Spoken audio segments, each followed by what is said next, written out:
Hello everyone, welcome to my channel Lecture Notes. So today I'll be explaining a poem, The Old Women, which is written by Sarojini Naidu. Starting from the initial lines, a lonely old woman sits out in the street neath the boughs of a banyan tree. So the poem starts with the third person narrating about an old woman that where she lives and what she does. The whole poem is about a person narrating, telling that how a old woman in front of her lives on the street. Starting from the initial two lines, from the very first statement or from the very first line, it is clear that the woman is lonely and does not have anyone and any place to live. Therefore, she lives on the street under a banyan tree. The only thing constant in the old woman life is growing age, loneliness, and the street she lives in. She nothing has uh, of her own, neither a person, neither a place, nor something to eat. Therefore, she is living alone and under a banyan tree. And here's the bright echo of hurrying feet, the pageant of life going blithely and fleet to the fiercest of eternity. So, hurrying feet implies that people are so consumed in their busy life, while the old woman days start with listening to the footsteps of people as she lives on the road. So, hurrying feet implies that how people are so busy and engulfed in their life that they don't have any time to look for their closest ones as well as for the poor beggar who is sleeping on the road. The pageant here means the public entertainer, which implies that the people are engulfed in pleasing their friends, family, and people from their professional world, so that their world moves swiftly without any obstacles. They have turned out to be people pleaser, while the old woman doesn't have anyone and is just counting her days left on her. So the feast of eternity here refers to that she is counting her days, and eternity refers to the death. So she is waiting for the death to come, and she therefore this is the reason that she doesn't have to please anybody because she doesn't want to live anymore, while on the other hand all the people are pleasing other and doing everything they have to so that their life is free from any obstacles and their life could move swiftly. While on the other hand there is a contrast in the lifestyle of the people and the old lady, because the old lady doesn't have to please and she doesn't care about anybody, and she only thinks that these are the last few days of her life.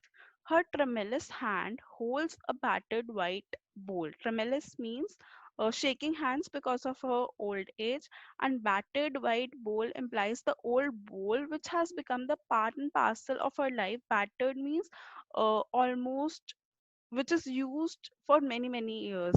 So a battered white bowl, that this is the only possession that she has from so many years. So this is her one possession that she has been carrying for so many years, and as a result it has turned out to be battered.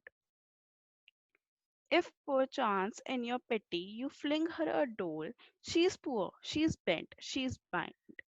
So by chance, out of pity, people do give her a coin or a two. So the poet highlights that the old woman begs to survive in the world. Then she further describes the old woman that she is poor, bent, and blind. That how old age has robbed her of everything. She is unable to stand straight, therefore bent.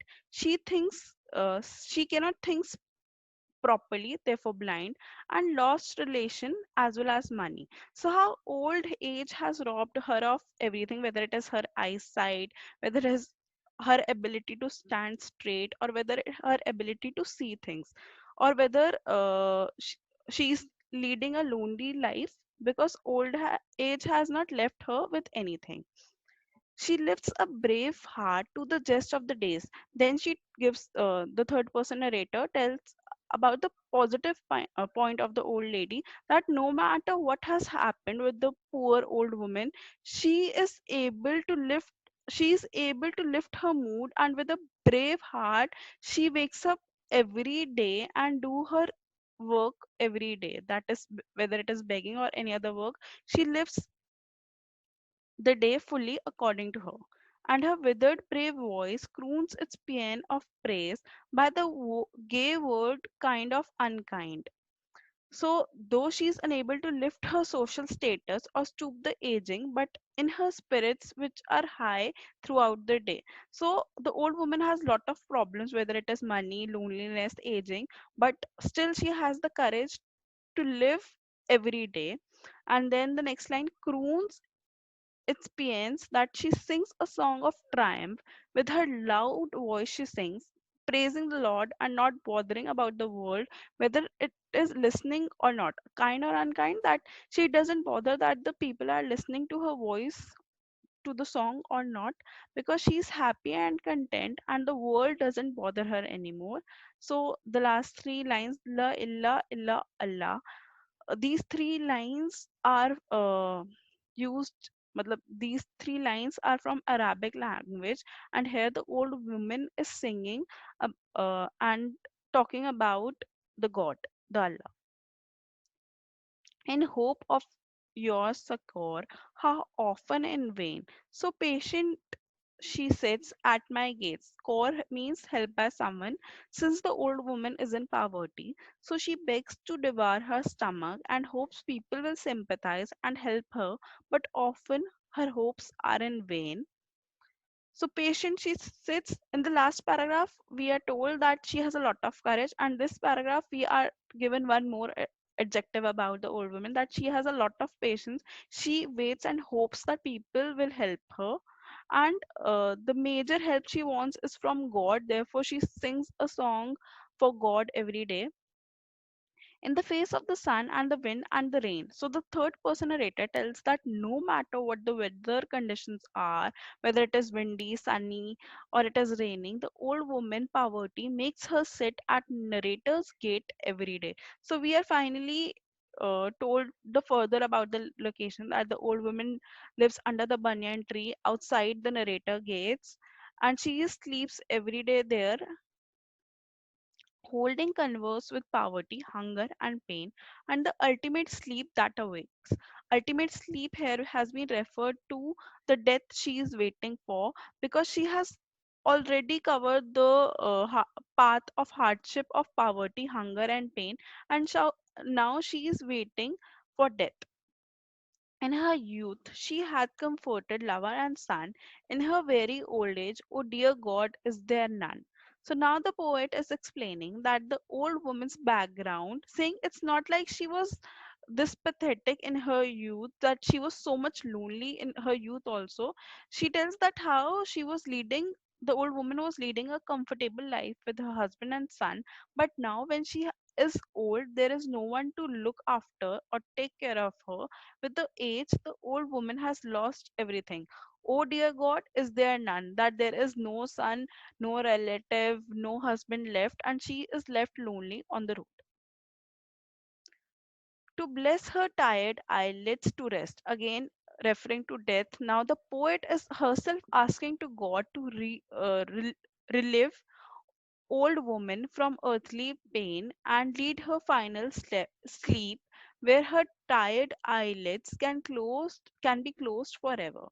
So now the poet, the third person narrator, is now requesting God that now all her problems, all her tired eyelids should be at rest, that give her the blessing of death, where she is where she can leave her poverty, her pain, her hunger aside, and can have a final sleep of peace. Thou the world may not tarry to help her or heed, more clear than the cry of her sorrow and need is the faith that thou solace her breast. So she tells because the world is not kind enough to help people, and it is only the God, the last help, which can be provided. So she's telling that the people initially, she told that how people are busy in their life and they are selfish about their own life, and there is no one who can help the old woman, and it is only the last hope of God which can provide her the death. In the last three lines, again, this is the song said by the old woman, where she is saying few lines about the god, and this shows the cry of suffering and sorrow of old woman are at its peak, but still her faith in god is unshaken. Therefore it is only god who can end this suffering and provide her solace. So here, the old woman has lost all the hopes from humankind, and the only hope left is god. So thank you for watching this video, and if you would like to make us a video on any particular topic, do comment in the comment box. Till then, do like, subscribe our channel.